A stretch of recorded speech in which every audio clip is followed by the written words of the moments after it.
We're continuing on in chapter 5 with working on making a parallax occlusion map texture. Parallax occlusion mapping can be very useful where you want to add more detail to something you're texturing. Like for instance, we're going to do these walls, but you don't want to actually physically go in and add extra triangles because the texture, the parallax map, will take care of that for you. So let's make a new material. We're going to call it M underscore walls underscore parallax. And we are going to then apply it to one of the walls, or I guess both walls. I guess it's connected. And let's go ahead and jump into it.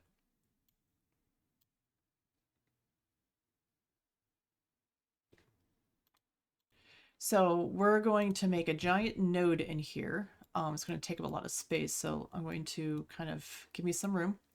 And I'm going to look for parallax occlusion mapping. And we're going to add this node to here. And we're going to have to start just hooking up some stuff to there. So the first thing that we need to use is a height map, the height map texture. And we're going to add a texture node. And we are going to search for, let's see,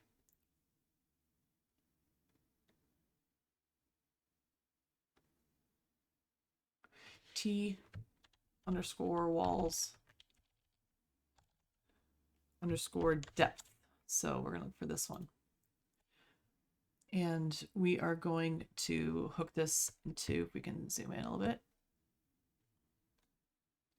this height map T2D, like that. Oh, come on. Oops, hold on a second. Oh, I'm sorry, I made a slight mistake. This shouldn't be a texture sample. This should be a texture object. So we can't just do T, we have to actually search for texture object.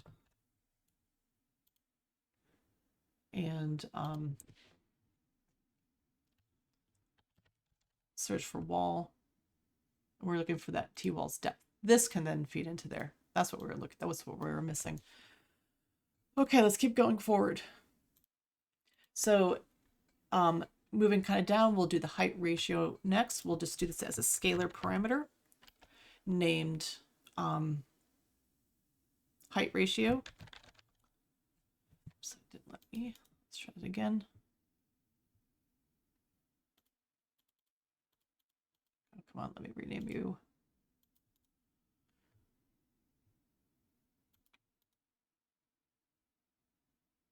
Shouldn't be that hard. Let me just, I'll just delete it. Scalar parameter, height ratio. Oh, now will let me rename it. I don't know what's going on. Ratio, there we go. And we'll set this to 0.02, and this will kind of control how much of the texture extrudes outwards. And we'll hook that obviously into height ratio. We'll make another, oh, hold on a moment. I'm going to pause the video. I got a crash. And we're back. I had to remake some things. So I wanted to make sure it wasn't going to crash again. I made another scalar parameter and named it min steps. And we're going to be hooking this one up to obviously min steps. And we're going to set its default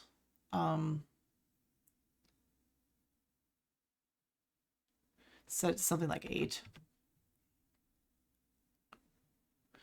And let's see.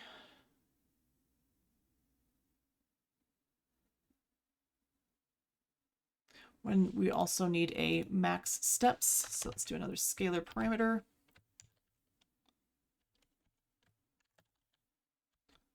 But we're not going to hook it up yet to max steps. So we're just going to keep it like this for now.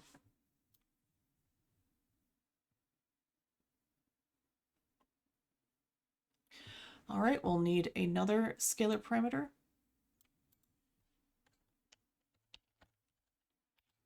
We're going to call this one temporal AA multiplier.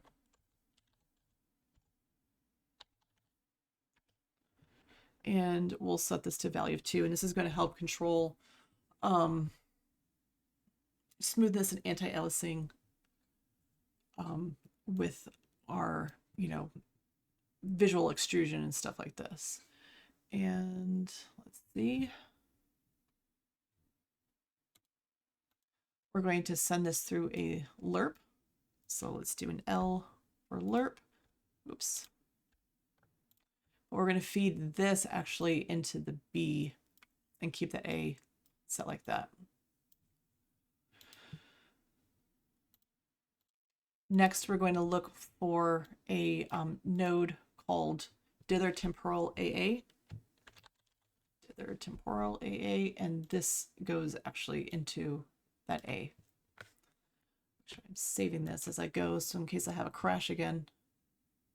I'm sorry. That is incorrect. That needs to go into the alpha, not the A. Let me switch those around.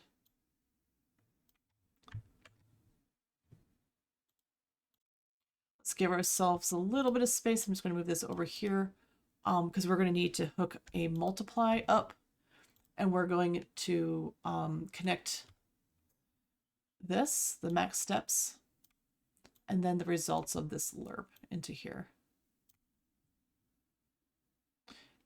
And we'll put this now into our, let me save it first.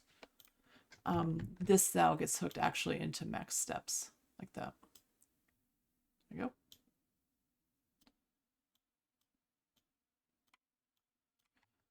Save it. All right, let's keep going.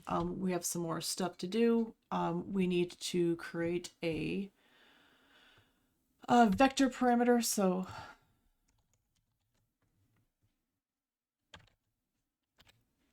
and we're going to call it channel. And we're going to make it have a value of red 1 and everything else 0. So it's just pure red. So 1, 0, 0, 0. We're going to then do an append node off of this. Let's see if we can figure, hold on.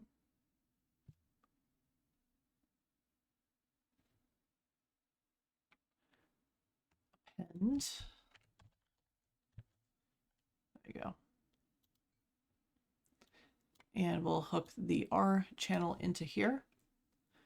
And we're then also hooking the alpha channel into there. Next, we'll hook this then into our height map right there. All right, we're getting there, almost done, sort of, at least with this portion of it. We might need to get ourselves some more space. Let's move this over. All right, let's now work on the UVs on this side. Let's create a texture coordinates node.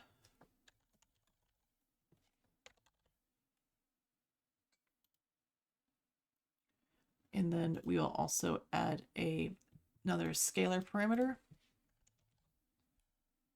called tiling, so that if we want to tile this, we can. And we'll just feed this into a multiply. I guess I can just do, should have just done type the M, that's fine. We'll just feed both of these in. We'll set the tiling just to 7 to start. And then this will go into UVs. All right. We should be done with this side over here, and now we just have to work on this side. So I'm going to grab all this stuff and kind of move it over just so we have some room. And let's first create a texture sample node to work on that base color. I guess I could just do T and click, that'd be faster. But what we want to make sure that we do is this parallax UVs, we're going to hook into the UVs up here. And we are going to search then for I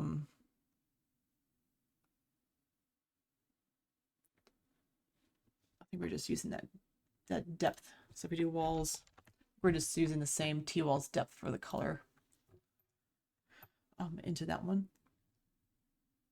We'll also need an AORM and normal, so let's hook those up too. So these are all also going to get hooked into that. So we are the search for walls, use the AORM. And last, let's not forget our normal. So let's do another T. Hook the parallax UVs into that and search for walls and choose the normal. Normal goes to normal. The R goes to the ambient occlusion.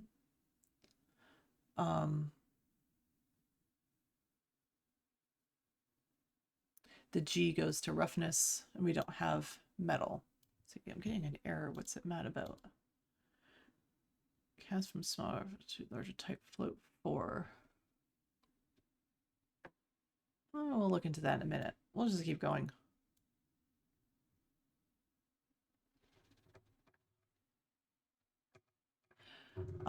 Let's make sure we're setting the pixel depth offset right into here. And we should just be able to also just hook this base color right into that. And let me see about this error. Give me 1 second to look at something. Okay, I figured out my problem. It was a small mistake. Well, for one, I did forget to do the max steps. So if we want to go back and make sure max steps is set to something like 32, that wasn't the problem. The issue is over here. I need to actually hook the RGB channel into append A. And then we shouldn't have any more problems over on this end with that.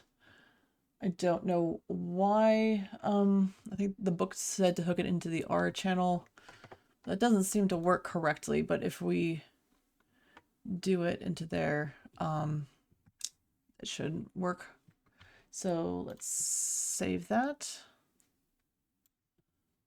Just gonna get this maximized again. There we go. And let's go and I think that's all we have to do is hook those all up. Let's go to our screen.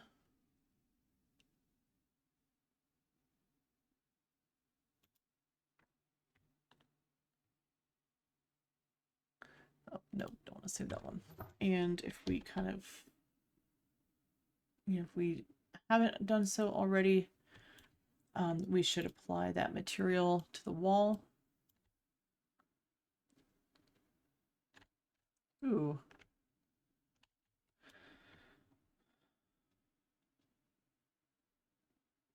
Hold on.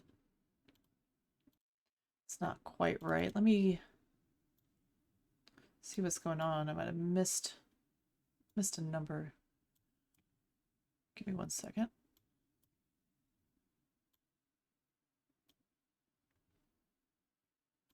I think I solved the problem. I apologize. I got ahead of myself. This texture coordinate should be hooked into the UVs. There we go. And then this should be hooked into the height map. Like that. And let's save. So make sure those are hooked into the right ones. Let's take a look. And oop, am I crashing? This is a very intense process, and I think I might have. Oh, there we go. if we actually go up to it, we can see that it is giving it depth. So, this was a flat wall. It has actual, you know, depth to it. It's not like faking it like a normal map is. So sorry about those mistakes. But, hopefully you found this one interesting. It is a way to give more depth to walls without having to go back and, other models too, but usually use it a lot for like these kind of materials, without having to go back and re-edit your 3D model after the fact.